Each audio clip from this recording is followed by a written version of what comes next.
iman kita. Orang yang lala ni, dia adalah mayat yang berjalan. Orang lala, mayat berjalan. Maka kita ni masuk dalam kalangan yang masih ingat, walaupun tak banyak, tetapi ada ketikanya kita masih ingat kepada Allah Subhanahu Wa Taala. Lebih baik daripada golongan yang tak ingat langsung kepada Allah. Allah atau kita mari dengar, atau kita pergi belajar agama, boleh semayang berjemaah, suatu budi yang sangat besar daripada pihak Allah Subhanahu Wa Taala. Maka sepatutnya kita balas budi Allah ni dengan berderma fi sabilillah.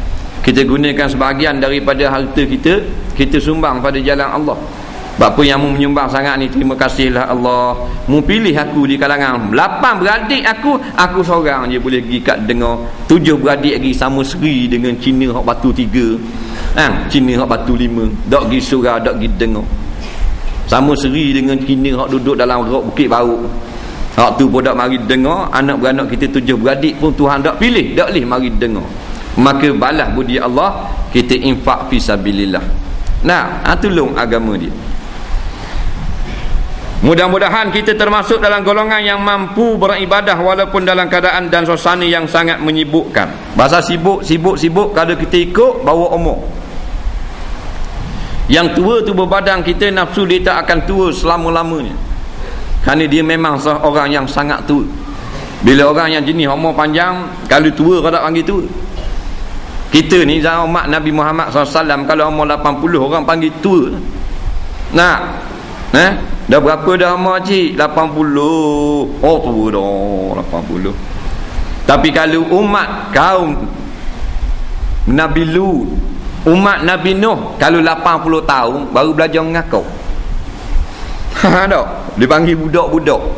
Dan Nabi Nuh 950 tahun. Dah kalau 80 tahun budak-budak cek galah lastik tekuk 80 tahun. 450 baru muda remaja zaman Nabi Nuh. Kita gitu kok.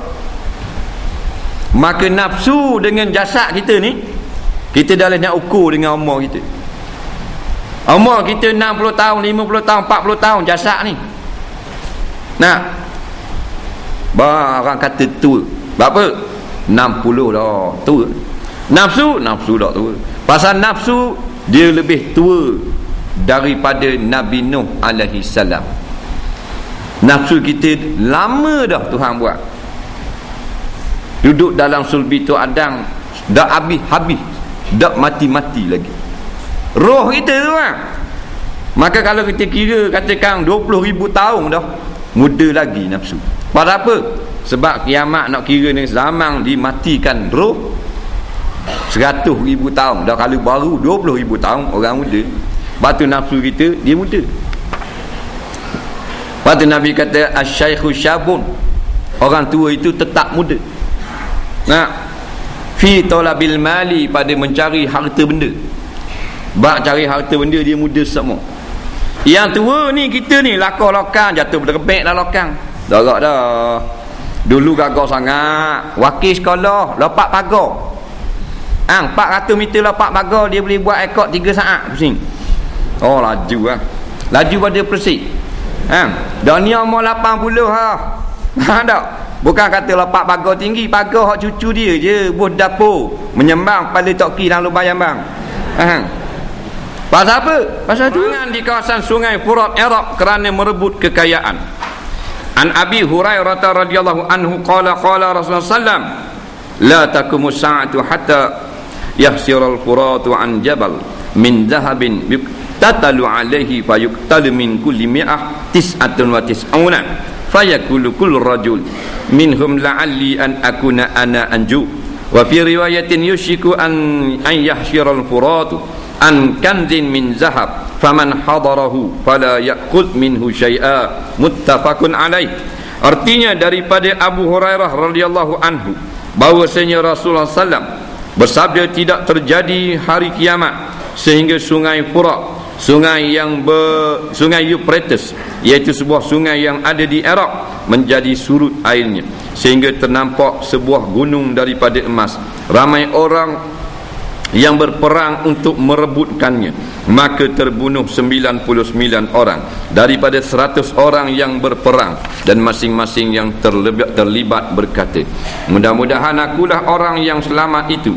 Dalam riwayat yang lain ada menyebutkan, sudah dikata suatu masa di mana sungai Furat akan menjadi surut airnya, lalu ternampak perbendaraan daripada emas, maka barang siapa yang hadir di situ, janganlah ia mengambil suatu pun daripada harta itu.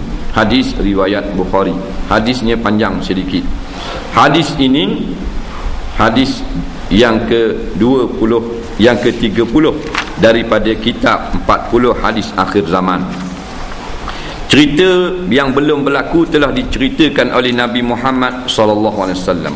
Sebab itulah kita kena yakin benar tentang kerasulan Nabi Muhammad sallallahu alaihi wasallam. Bapa yang tak boleh ikut Nabi 1428 tahun Nabi dah tak ada. Nabi berhijrah tu lama dah. Lebih daripada 1 abad. Dulu lagi Nabi kata perkara yang akan terjadi sekarang telah terjadi. Maka sepatutnya orang semakin beriman kepada Allah, kepada Rasul. Semakin ramai yang memeluk Islam, tetapi halangan daripada hati itu sendiri. Yang kebenaran telah ada depan mata, orang tak mau ikut juga.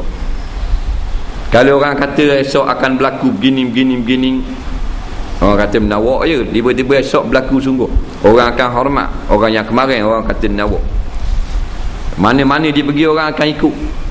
Nabi berkata beratus-ratus benda yang masa tu belum berlaku, sekarang telah berlaku. Sepatutnya habis dah berbondong-bondong manusia masuk Islam. Benarnya Nabi. Nah, tidak ada disebut di mana-mana kitab tentang kejadian berperang di negeri Iraq pada akhir zaman. Nah, tapi Nabi sebut lama dah. Ulama hafal hal ini, simpan dalam kitab-kitab hadis untuk dibaca oleh umat yang akan datang. Nah, maka orang yang beriman, zadathum imana, bertambah mereka itu nisbah keimanan. Iraq berperang sekarang di depan mata. Buka TV bila tengok selalu, dalam radio pun khabar, dalam internet pun tunjuk, dalam surat khabar dak cakap nak baca. Kerana merebut kekayaan di bumi Iraq. Ni berlaku sungguh. Dah kalau kita tak yakin lagi tentang kebenaran Nabi Muhammad SAW, beratlah kita. Kita kena yakin benar dah. Dan kita yakin kepada Nabi SAW adalah benar. Dan begitu juga kita yakin sekarang ini mana-mana golongan yang melawan Nabi Muhammad SAW, yang tidak mahu balik kepada sunnah Nabi SAW, ada golongan yang kita yakin sebenar-benar sesat. Betul tak? Sebenar-benar sesat. Terang-terang dah mukjizat Nabi yang benar lagi dibenarkan, yang berlaku di depan mata, percakapan Nabi yang bukan ramalan semata-mata, tetapi in huwa illa wahyun yuha, semuanya lafaz yang keluar pada mulut Nabi, tiada lain melainkan wahyu yang diwahyukan daripada pihak Allah SWT. Betul sungguh berlaku sekarang di Iraq berebu emas hitam, iaitulah petroleum tu. Nah, masing-masing macam-macam berlaku pembunuhan dan sebagainya, berebut nak meretah dan sebagainya. Ada sungguh lah. Cerita tu zahir je, iaitu peperangan di Iraq. Hatu kulit je, kita tak ambil kulit je. Kita nak isi, mana isinya? Kebenaran Nabi Muhammad SAW. Tu isi dia. Nak khabar benarnya kekasih kita Muhammad ni, nak kata sesatnya orang yang tak mau ikut Nabi ni. Tu lah. Nak tengok dalam TV lah sahabat, habis lawan Nabi, nganjing ke Nabi. Nabi kata tak boleh, kena tutup aurat orang perempuan, kena tutup kepala, habis dedah aurat. Dalam surat khabar, dalam majalah, makin banyak kitab hadis menceritakan tentang haram membuka aurat. Makin orang buka aurat, sama ada di pihak rakyat sendiri, pihak pemerintah. Nah, bini menteri ke, bini siapa ke, bini wakil rakyat,